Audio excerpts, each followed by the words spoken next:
I just wonder why you wouldn't automatically go North American-wide, especially with the power of the internet.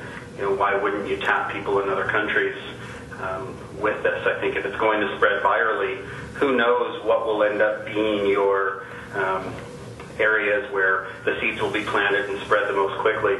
What if this spreads to the UK and for whatever reason there's some powerful sneezer, so to speak, in the UK who this really takes off with and they spread it throughout their Facebook?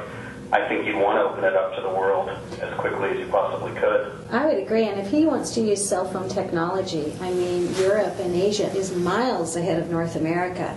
They're much more cognizant and user-friendly with their cell phones than we are, which is a bonus for him because North America is following slowly, but we're getting there. But he already has an active market in Europe, certainly in Asia, that would happily take this up and not feel any threat towards using their cell phone technology.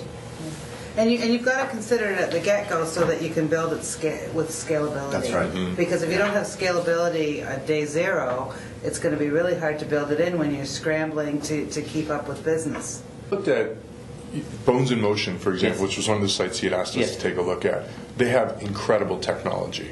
And when you look at the time to market that Peter's looking at, when you look at the cash he's looking for, he's not going to develop a better technology than what Bones in Motion has. But I would argue, and as sort of a neophyte cycler runner, I was a little freaked out by how complicated and just how encompassing the technology was at Bones in Motion.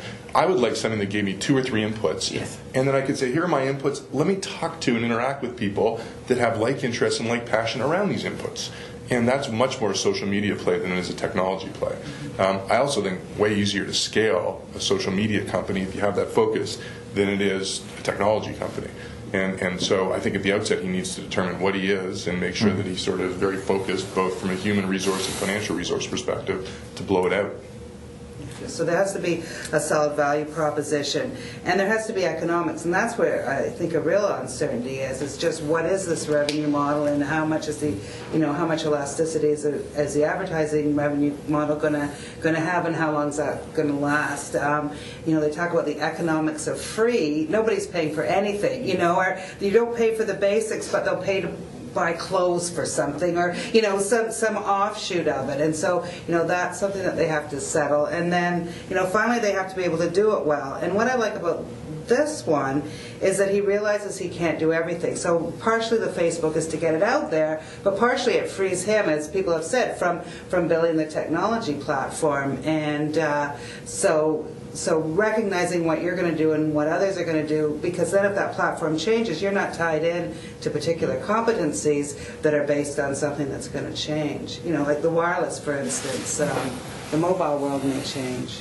I think absolutely you have to be operationally sound before you go to market, because in a world like this you want shot. I think Becky started to make this point before, and we've seen this with so many sort of portal type businesses or 2.0 businesses. People come once, if they like it, they come back. If they don't like it, they'll never come back. No matter how much you improve it, there's no chance. And so you have to be operationally sound before you go. So someone with a skill set to get whatever it is you're working on working. And then the second side is the sales and biz dev side. And frankly, probably sales is more important here than the marketing side. You want a salesperson who knows marketing, I think, and can bleed some of those ideas in. But if you are not out there and you can't convince somebody to part with some money initially, you're probably in trouble. Then you're into, we're going to build it and hope people come and spend a lot of money, and you have to convince a VC to put up a lot of money first. And I'm not a big fan of that strategy.